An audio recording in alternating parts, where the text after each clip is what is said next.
থেকে তারা তখন একেবারে ছোট, তাদের হাত ধরে সেই লুকিয়ে গোপনে পালিয়ে ঢাকায় এসেছিলেন তার আত্মীয়ের বাসায়। সেইখান থেকে পাক হানাদার সেনাবাহিনী তাকে গ্রেফতার করেছিল এবং 16 ডিসেম্বর পর্যন্ত তাকে তাদের কারাগারে আটক করে রেখেছিল বন্ধুগণ। সেই জন্যই আমি দেশনেত্রী বেগম খালেদা জিয়াকে এই দেশের প্রথম নারী মুক্তিযোদ্ধা বলেছি বন্ধুগণ। কারণ এই সভায় উপস্থিত আছেন কেন্দ্রীয় নেতৃবৃন্দ, সাবেক মন্ত্রী, সাবেক সংসদ সদস্য এবং আপনাদের টাঙ্গাইলের প্রিয় পাত্র, প্রিয় ছেলে, যিনি বাংলাদেশে বর্তমানে যুবদলের নেতৃত্ব দিচ্ছেন, আগামী দিনের নেতা জনাব সুলতান সালাউদ্দিন চুপু সহ আমাদের এই টাঙ্গাইলের আমাদের প্রিয় ভাই ও বোনেরা, আসসালামু আলাইকুম। প্রিয় বন্ধুগণ, আমরা আজকে এত কষ্ট করে সবাই এখানে কেন এসেছি? আমি ঢাকা থেকে সকাল 1টার সময় রওনা দিয়েছি। আপনারা সবাই অনেকে পায়ে এসেছেন। আজকে এই মিটিংটা কেন? আমাদের যিনি ত্রাণকর্তা, আমাদের বাংলাদেশকে যিনি রক্ষা করতে পারেন, অতীতে করেছেন, যার নেতৃত্বে আমরা অতীতে গণতন্ত্রকে পুনরুদ্ধার করেছি, যার নেতৃত্বে আমরা সর্ব থেকে সুসংগত করেছিলাম, সেই দেশনেত্রী বেগম খালেদা জিয়ার মুক্তি এবং তার চিকিৎসার দাবিতে আমরা এখানে আমরা তিনি অত্যন্ত অসুস্থ হওয়ার পরপরই 18 দিনের পরেই আমরা এই আন্দোলন শুরু করেছি। আপনারা জানেন যে আমরা গণ অনশন করেছিলাম ঢাকায়, আপনারা সারা দেশে গণ অনশন করেছেন, জেলা পর্যায়ে, উপজেলা পর্যায়ে আপনারা সমাবেশ করেছেন। এই যে ভয়াবহ একটা দানবীয় সরকার আমাদের বুকের উপরে চেপে বসে আছে, এই সরকারকে জানানোর জন্য যে এই দেশের মানুষের সবচেয়ে প্রিয় মানুষ দেশনেত্রী বেগম খালেদা জিয়াকে মুক্তি দিতে হবে, তাকে চিকিৎসার জন্য পাঠাতে হবে। সেই জন্যই না আজকে এখানে আসা, সেই জন্যই তো এখানে আসা, তাই নাকি?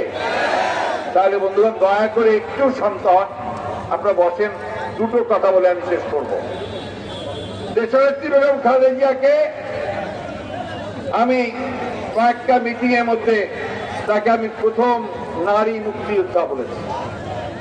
1971 সালে আওয়ামী লীগের নেতারা যখন পালিয়ে যাচ্ছিল ভারতে পাক হানাদার বাহিনীর আক্রমণের ফলে, এবং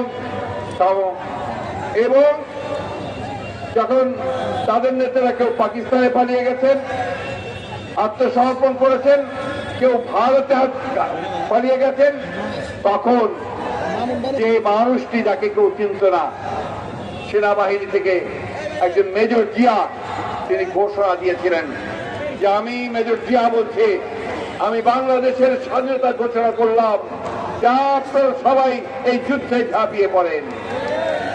সেই মেজর জিয়ার সেই স্বাধীনতার ঘোষণা শুনে সমগ্র জাতি মুক্তিযুদ্ধে ঝাঁপিয়ে পড়েছিল, পড়েনি বন্ধুগণ? সেই মেজর জিয়ার, সেই শহীদ প্রেসিডেন্ট জিয়াউর রহমানের সহধর্মিনী, যিনি ওই 71 সালে যখন মেজর জিয়া স্বাধীনতার ঘোষণা দেন, তখন তিনি ওই ক্যান্টনমেন্টের বাসভবনে ছিলেন। তার কাছে মেজর জিয়ার ব্যাটালিয়নের সৈন্যরা এসে জিজ্ঞেস করেছিল যে জিয়া সাহেব তো গেছেন বাইরে যুদ্ধের কাছে, আমাদের কাছে আত্মসমর্পণ করতে বলা হচ্ছে, আমাদেরকে পাকিস্তান সৈন্যরা বলছে তোমাদের অস্ত্র ফেরত দাও। সেই দেশনেত্রী বেগম খালেদা জিয়া বলেছিলেন যে জিয়ার নির্দেশ ছাড়া তোমরা কোনো অস্ত্র ফেরত দেবে না। বন্ধুগণ, তারপরে যখন শহীদ প্রেসিডেন্ট জিয়াউর রহমান যুদ্ধের জন্য কালুঘাট কেন্দ্র থেকে ঘোষণা দিয়ে যখন অনয়ন করে ঝাঁপিয়ে পড়েছিলেন, তখন এই দেশনেত্রী বেগম খালেদা জিয়া তার 2 শিশুপুত্র, আজকের আমাদের ভারপ্রাপ্ত চেয়ারম্যান জনাব তারেক রহমান, আর যিনি আমাদের ছেড়ে চলে গেছেন সেই প্রয়াত আরাফাত রহমান কপুকে, তারা তখন একেবারে ছোট, তাদের হাত ধরে সেই লুকিয়ে গোপনে পালিয়ে ঢাকায় এসেছিলেন তার আত্মীয়ের বাসায়। সেইখান থেকে পাক হানাদার সেনাবাহিনী তাকে গ্রেফতার করেছিল এবং 16 ডিসেম্বর পর্যন্ত তাকে তাদের কারাগারে আটক করে রেখেছিল বন্ধুগণ।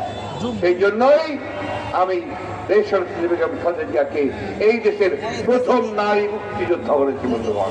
কারণ সেই দিন যদি তিনি সেই কাজটি না করতেন, সৈন্যদের যদি বলতেন যে তোমরা আত্মসমর্পণ করো না, অস্ত্র সমর্পণ করো না, তাহলে দেখতেন যে আজকে যুদ্ধ অন্যদিকে ফোন নিতে পারত। বন্ধুগণ, আজকে সেই নেত্রীকে তারা আটক করে রেখেছে। কেন আটক করে রেখেছে? এই জন্য তারা জানে যে দেশনেত্রী বেগম খালেদা জিয়া এই দেশের মানুষের কাছে এত প্রিয় একজন মানুষ যে তিনি যদি আজকে বেরিয়ে আসেন এবং তিনি যদি সেই ডাক দেন মানুষকে যে আপনারা এগিয়ে আসুন, এই দানবীয় সরকারের পতন ঘটাতে হবে, তাহলে হ্যামিলনের সেই বংশীবাদকের মতো লক্ষ লক্ষ মানুষ রাজপথে বেরিয়ে এসে এই সরকারের পতন ঘটাবে। এই ভয়ে তারা তাদের দেশের বেগম খালেদা জিয়াকে আজকে আটক করে রেখেছে। বন্ধুগণ, এই সরকার দেশের বেগম খালেদা জিয়াকে একটা মিথ্যা মামলা দিয়ে, যে মামলাটা কোনো মামলাই নয়, সেই মামলাটাকে বেআইনি ভাবে সাজা দিয়ে আজকে 3 বছরের উপর তাকে আটক করে রেখেছে। এবং তিনি খুব অসুস্থ হয়ে পড়েছেন, তখন তাকে হাসপাতালে নিয়ে আসার পরে এখন তিনি জীবন মৃত্যুর সন্ধিক্ষণে বারবার করে ডাক্তাররা বলছেন, প্রেস কনফারেন্স করে বলেছেন যে দেশনেত্রী বেগম খালেদা জিয়াকে এই মুহূর্তেই তাকে বিদেশে পাঠানো দরকার যদি তার জীবন রক্ষা করতে হয়। তারা শুনছেন না। আমরা সারা দেশে গণ আলোচনা করেছি, আমরা সমাবেশ করেছি, আমরা মিছিল করেছি, আমরা একটাই দাবি জানিয়ে আসছি যে দেশনেত্রী বেগম খালেদা জিয়াকে মুক্তি দিয়ে তাকে চিকিৎসার সুযোগ দিন। তারা সেটা দিচ্ছে না। আমরা বারবার বলেছি যে আপনারা এই মানবিক কারণে বাধা দেবেন না, তাও তারা শুনছে না। বন্ধুগণ, আইন দেখা আইনমন্ত্রী কালকেও বলেছে যে আইনের বাইরে আমরা যেতে পারবো না। আর তোমরা তো নিজেরাই বেআইনি ভাবে বসে আছো। একটা আগের রাষ্ট্রে নির্বাচন করে বেআইনি ভাবে শুধু রাষ্ট্রযন্ত্রকে ব্যবহার করে তোমরা জোর করে ক্ষমতা দখল করে বসে আছো এবং গত 14 বছর ধরে সমস্ত বেআইনি কাজ করে এই দেশকে তোমরা একটা আস্থা খুনের মধ্যে নিক্ষেপ করেছ। সব ধ্বংস করে দিয়েছে আমাদের। আমরা 1971 সালে স্বাধীনতা যুদ্ধ করেছিলাম এই টাঙ্গাইলের মাটি, মৌলানা মজলুম জাহাঙ্গীর, মৌলানা আব্দুল হামিদ খান ভাসানীর মাটি, যিনি সারা জীবন মানুষের ন্যায়ের জন্য, তার অধিকারের জন্য সংগ্রাম করেছেন, লড়াই করেছেন। এই মাটি আপনাদের প্রিয় নেতা আব্দুল সালাম পিন্টুর মাটি, যিনি লড়াই করতে সংগ্রাম করছেন। এখনো তাকে মিথ্যা মামলায় সাজা দিয়ে আটক করে রেখেছে। বন্ধুগণ, সেই টাঙ্গাইলের মানুষ আজকে একখানে এসছে এই কারণে তারা দেশনেত্রী বেগম খালেদা জিয়ার মুক্তি চায়। এই সরকার আজকে এই 14 বছর ধরে এই অত্যাচার, নির্যাতন, দমন, নিপীড়ন চালিয়ে আমাদের প্রায় 500 অধিক লোককে গুম করে, নেতা নেত্রীকে গুম করে, হত্যা করে, নির্যাতন করে 35 লক্ষ মানুষের উপরে মিথ্যা মামলা দিয়ে আজকে জোর করে একটা নির্যাতন, দমন নীতি চালিয়ে তারা ক্ষমতা দখল করে আছে। বন্ধুগণ, আজকে এই সরকার অর্থনীতিকে ধ্বংস করেছে, লুটপাট করে, দুর্নীতি করে, চুরি করে, ডাকাতি করে আজকে তারা বিদেশে সমস্ত টাকা পাচার করে দিচ্ছে। এখন কি হয়েছে দেখেছেন? র্যাবকে ব্যবহার করেছে, পুলিশকে ব্যবহার করেছে, আইন শৃঙ্খলা রক্ষাকারীকে ব্যবহার করেছে মানুষকে নির্যাতন করার জন্য, দমন করার জন্য, হত্যা করার জন্য। এই করে তার ঠিকই আছে। আপনারা দেখেছেন যে আজকে আমেরিকা তাদের উপরে স্যাংশন দিয়েছে। র্যাব এবং 7 জন কর্মকর্তাকে তারা আমেরিকাতে নিষিদ্ধ ঘোষণা করেছে। শুধু নিষিদ্ধ নয়, বলেছে যে তাদের সমস্ত সম্পত্তি বাজেয়াপ্ত করা হবে। এবং তারপরেই আমাদের দুঃখ হয়, লজ্জা হয় যে আমাদের একটা প্রতিষ্ঠান র্যাব, রাষ্ট্রের একটা প্রতিষ্ঠান, তাকে পর্যন্ত তারা নিষিদ্ধ করেছে, স্যাংশন দিয়েছে। আমাদের সেনাবাহিনীর সাবেক প্রধান আজিজ সাহেব, তারাও আপনার ভিসা বাতিল করে দিয়েছে। আমরা পত্রিকা দেখলাম নানক সাহেবেরও ভিসা নাকি বাতিল। এখন লোক মুখে শুনতে পাই পত্রিকায় যে আরো নাকি আপনার নাম আসছে, যেখানে তারা এই গণতান্ত্রিক বিশ্বের কাছে তারা বাতিল হবে, তারা নিষিদ্ধ হবে। বন্ধুগণ, আমেরিকাতে একটা গণতান্ত্রিক সম্মেলন হয়েছে। বাইডেন সাহেব, এখনকার যিনি প্রেসিডেন্ট, তিনি গণতন্ত্রে বিশ্বাস করে, এই দেশগুলো তিনি একটা সম্মেলন করেছেন। সেই সম্মেলনে ভারতের ডাক আছে, দাওয়াত এসেছে, নেপালের দাওয়াত এসেছে, শ্রীলঙ্কার দাওয়াত এসেছে, এমনকি পাকিস্তানের দাওয়াত এসেছে, বাংলাদেশের দাওয়াত আসে নাই। কারণ একটাই, যে বাংলাদেশ এখন একটা কর্তৃত্ববাদী, স্বৈরাচারী, ফ্যাসিবাদী রাষ্ট্র হিসেবে চিহ্নিত হয়ে গেছে গোটা পৃথিবী। নির্বাচন খুব এখন আপনার পত্র পত্রিকায় ঢালাও করে সংলাপ খেলা শুরু হয়ে গেছে আবার, তাই না? দেখছেন কি রাষ্ট্রপতি রাজনৈতিক দলগুলোকে ডেকে ডেকে সংলাপ করছে। কিসের সংলাপ? যে কেমন করে নির্বাচন কমিশন গঠন করবে, সে নির্বাচন কমিশন নির্বাচন পরিচালনা করবে। আর এই নির্বাচন কমিশন করে কি হবে? যে সরকার আছে সে সরকারই তো এই নির্বাচনকে ধ্বংস করে দিয়েছে, তারা নির্বাচন ব্যবস্থাকে ধ্বংস করে দিয়েছে। এই আওয়ামী লীগ যতক্ষণ সরকারে থাকবে ততক্ষণ নির্বাচন কমিশন করে কোনো লাভ হবে না। আমরা খুব পরিষ্কার করে সেই জন্য বলতে চাই যে নির্বাচন খেলা করে লাভ হবে না, সংলাপ করে কোনো লাভ হবে না। ইংরেজিতে একটা কথা আছে আপনার, ওল্ড ওয়াইন ইন নিউ বোতল, অর্থাৎ পুরনো জিনিস আবার নতুন বোতলের মধ্যে দিয়ে দেখানো, সেটা করে কোনো কাজ হবে না। আমরা ওই কথা শুনতে চাই না। আমরা যে কথা খুব পরিষ্কার করে বলতে চাই, এটা প্রমাণিত হয়ে গেছে যে নির্বাচনকালীন সময়ে যদি নিরপেক্ষ সরকার না থাকে তার নির্বাচন কোনোদিন সুষ্ঠু অবাধ হতে পারে না। আমাদের অভিজ্ঞতা 14 নির্বাচন, আমাদের অভিজ্ঞতা 18 নির্বাচন, আমাদের অভিজ্ঞতা এখন যে স্থানীয় সরকার নির্বাচন হচ্ছে, ইউনিয়ন পরিষদ, পৌরসভা নির্বাচন, সবখানে আমরা দেখছি যে সরকার দলীয়রা তারা জোর করে সমস্ত ফলাফল তাদের দিকে নিয়ে চলে যাচ্ছে, তাই না? তবে নির্বাচন করে কোনো লাভ আছে? এই সংলাপ করে কোনো লাভ আছে?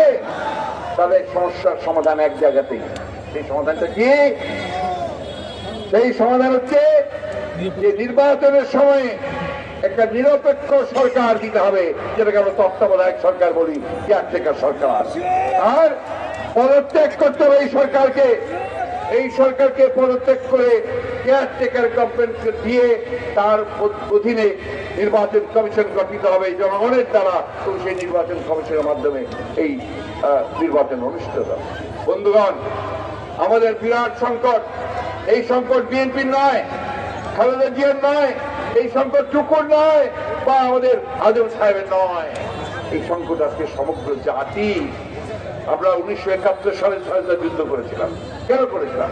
একটা স্বাধীন বাংলাদেশ, একটা মুক্ত বাংলাদেশ, যেখানে আমরা কথা বলতে পারবো, যেখানে আমাদের মত প্রকাশ করতে পারবো, যেখানে আমরা সভা সমিতি করতে পারবো। আজকে এই সভা করার আগে কালকে রাত 1টা পর্যন্ত আমাদের নেতৃবর্গকে এখানে ট্রেন দরবার করতে হয়েছে। একবার এই মাঠে দেয়, একবার ওই মাঠে দেয়, আরেকবার ওই মাঠে দেয়, শেষে এইখানে দিয়েছে। আপনাদের গাড়ি ঘোড়া বন্ধ করে দিয়েছে। কেন? এত ভয় কিসের? আপনারা যদি এতই জনপ্রিয় হন, আপনারা যদি এতই জনগণ আপনাদেরকে ভালোবাসে, প্রধানমন্ত্রী বারবার বলতে থাকেন যে এত আমরা উন্নয়ন করেছি, এত মানুষের সমস্ত অত্যন্ত আনন্দে আছে, সুখে আছে। বন্ধুগণ, আমি তাদেরকে আহ্বান জানাবো, দেওয়ালের লিখন পড়ুন, এই আমাদের জনগণের মুখের চোখের ভাষা পড়তে শিখুন। আপনার 10 টাকা কেজি চাল খাবে বলেছিলেন, বলে নাই? এখন 70 টাকা চাল। আপনাদের তেলের দাম বেড়েছে, চালের দাম বেড়েছে, শাকসবজির দাম বেড়েছে, সারের দাম বেড়েছে। বলেছিলেন বিনা পয়সায় সার দেবে, এখন সারের দাম বাড়ে নাই? বলেছিল ঘরে ঘরে চাকরি দেবে, সেই চাকরি আপনারা পেয়েছেন? পায় 20 লক্ষ টাকা 25 লক্ষ টাকা চাকরি দেয়, সেটা আওয়ামী লীগের লোক হলেই চাকরিটা দেয়, তাই না? বন্ধুগণ, এই অবস্থা কি আমরা থাকতে দিতে চাই? আমরা কি দেশত্বে বেগম খালেদা জিয়াকে বিনা চিকিৎসায় হাসপাতালে ঢুকে ঢুকে মরতে দিতে চাই? আমরা কি আমাদের নেতা তারেক রহমানকে নির্বাচিত হয়ে বিদেশের মাটিতে দিতে চাই? আমরা কি আমাদের 35 লক্ষ মানুষ যাদের বিরুদ্ধে মিথ্যা মামলা হয়েছে তাদেরকে মুক্ত করতে চাই না? আমরা আমাদের আব্দুল সালাম পিন্টুকে মুক্ত করতে চাই না? তাহলে বন্ধুগণ, এখন আমাদের একটাই কাজ, আমাদের নিজেদেরকে ঐক্যবদ্ধ হতে হবে এবং দুর্বল গণ আন্দোলনের মধ্য দিয়ে এই ভয়াবহ যে দানব আমাদের বুকের উপর চেপে বসে আমাদের সমস্ত আশা আকাঙ্ক্ষা স্বপ্নকে চুরমার করে দিচ্ছে, তাকে সরাতে হবে। বন্ধুগণ, সরিয়ে জনগণের সরকার প্রতিষ্ঠা করতে হবে। আমরা সরকারকে বলে দিতে চাই, অবিলম্বে দেশনেত্রী বেগম খালেদা জিয়ার যে মুক্তি দিন, এবং তার সুচিকিৎসার জন্য বাইরে যাওয়ার ব্যবস্থা করুন। অন্যথায় সমস্ত দায় দায়িত্ব আপনাদেরকে বহন করতে হবে এবং জনগণের দুর্বল গণ আন্দোলনের মধ্য দিয়ে আপনারা পালাবার পথ খুঁজে পাবেন না। বন্ধুগণ, আজকে আমাদের সারা দেশে 8টি জেলায় আমাদের এই কর্মসূচি ছিল। আপনারা কেন অনেকে কর্মসূচির কথা বলেছেন। কর্মসূচি তো আমরা করছি, আমরা ধীরে ধীরে কর্মসূচি করছি। আপনারা ফুটবল খেলোয়াড়দের দেখছেন না? ফুটবল খেলা শুরু হওয়ার আগে কি করে? একটু দৌড়াদৌড়ি করে না? এটাকে কি বলে? ওয়ার্ম আপ করা বলে। ওয়ার্ম আপ, আমরা ওয়ার্ম আপ করছি। দেখে যান এই টাঙ্গাইলের মাটিতে এত বাধা বিপত্তির পরেও আজকে হাজার হাজার লক্ষ মানুষ এখানে উপস্থিত হয়েছে। বন্ধুগণ, বাধা দিয়ে লাভ হবে না। আজকে আমি কিছুক্ষণ আগে খবর পেয়েছি হবিগঞ্জে বাধা দিয়েছে, পুলিশ বাধা দিয়েছে। আমরা সরকারি কর্মকর্তা, পুলিশ বাহিনীর সদস্য, আইন শৃঙ্খলা রক্ষাকারী বাহিনীর সদস্যদের কাছে বারবার করে বলতে চাই, এখনো বলছি, আবারও বলছি, আপনারা কোন ব্যক্তি কোন দলের কর্মকর্তা কর্মচারী নন। আপনারা এই দেশের জনগণের কর্মকর্তা কর্মচারী এবং আপনারা প্রজাতন্ত্রের কর্মচারী। কোন বিশেষ দল বা বিশেষ ব্যক্তিকে রক্ষা করার দায়িত্ব আপনাদের নয়। এই সংবিধানকে মেনে আমাদের যে জনসভা করার অধিকার আছে, কথা বলার অধিকার আছে, মত প্রকাশের স্বাধীনতার অধিকার আছে, তাকে ইমপ্লিমেন্ট করার জন্য আপনারা অবশ্যই আপনাদের দায়িত্ব পালন করবেন, সেটাকে ভঙ্গ করবার জন্য নয়। হবিগঞ্জে আজকে যে বিনা উস্কানিতে জায়গা দেয় নাই মিটিং এর, ডক্টর খন্দকার মোশাররফ সাহেব ছিলেন, জেনারেল আমাদের ফারুক সাহেব ছিলেন, আমাদের আরো নেতৃবর্গ ছিলেন, তাদেরকে আজকে তাদের উপরে যখন তারা আমাদের সেখানকার আহ্বায়ক গৌস সাহেবের বাসার সামনে মিটিং শুরু করেছিল, সেখানে পুলিশ আক্রমণ করে নির্বিচারে সেখানে গুলিবর্ষণ করেছে, সেখানে আমাদের নেতা কর্মীরা আহত হয়েছেন। বন্ধুগণ, এমনকি হবিগঞ্জের ছাত্রদল যে সাংগঠনিক সম্পাদক, সেও গুলিবিদ্ধ হয়েছে। এটা করে পার পাবেন না। জনগণ আপনাদেরকে ছাড়বে না। জনগণের অধিকার অবশ্যই জনগণ আদায় করে নেবে। বন্ধুগণ, সব শেষে যে কথা বলতে চাই আপনাদের কাছে, আজকে আমি এই কারণে এসেছি, আমরা সমগ্র দেশে জনগণের কাছে যাচ্ছি, এরপর পর জেলাগুলোতে আমাদের মিটিং আছে, সেই মিটিং আমরা করছি।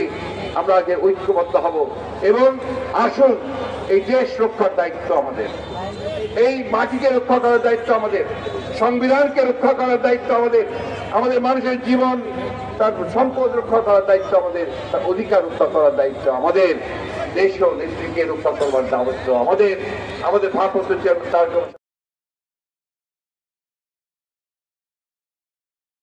দেশে ফিরিয়ে আনার দায়িত্ব আমাদের। আসুন, আজকে আমরা সবাই ঐক্যবদ্ধ হই। এই ঐক্যবদ্ধ হয়ে আমরা দুর্বল গণ আন্দোলন গড়ে তুলি। সেই গণ আন্দোলনের মধ্য দিয়ে এই ভয়াবহ দানবীয় সরকারকে পতন ঘটিয়ে সত্যিকার অর্থেই একটি নিরপেক্ষ নির্বাচনের মধ্য দিয়ে, তত্ত্বাবধায়ক সরকারের নির্বাচনের মধ্য দিয়ে আমরা একটা সরকার গঠন করব, যে সরকার আমাদেরকে একটা অবশ্যই জনগণের সরকার হবে এবং দেশের থেকে আমরা মুক্ত করতে সক্ষম হব। আপনাদের সকলকে আজকে এখানে এত কষ্টের মধ্যে আপনারা এসছেন, সেই জন্য ধন্যবাদ জানিয়ে আমার বক্তব্য শেষ করছি। আসসালামু আলাইকুম, খুদা হাফেজ। বাংলাদেশ জিন্দাবাদ, বাংলাদেশ জাতীয়তাবাদী দল জিন্দাবাদ, টাঙ্গাইল জেলা বিএনপি জিন্দাবাদ, শহীদ জওহর দেশাত্রী রূপ খালেদা জিন্দাবাদ, তারেক রহমান জিন্দাবাদ। এবং আমরা বিশ্বাস করি তারেক রহমান অতি শীঘ্রই আমাদের মাঝে ফিরে আসবেন। আসসালামু আলাইকুম। আমি আজকের এই বিশাল সমাবেশের সফল সমাপ্তি ঘোষণা করছি।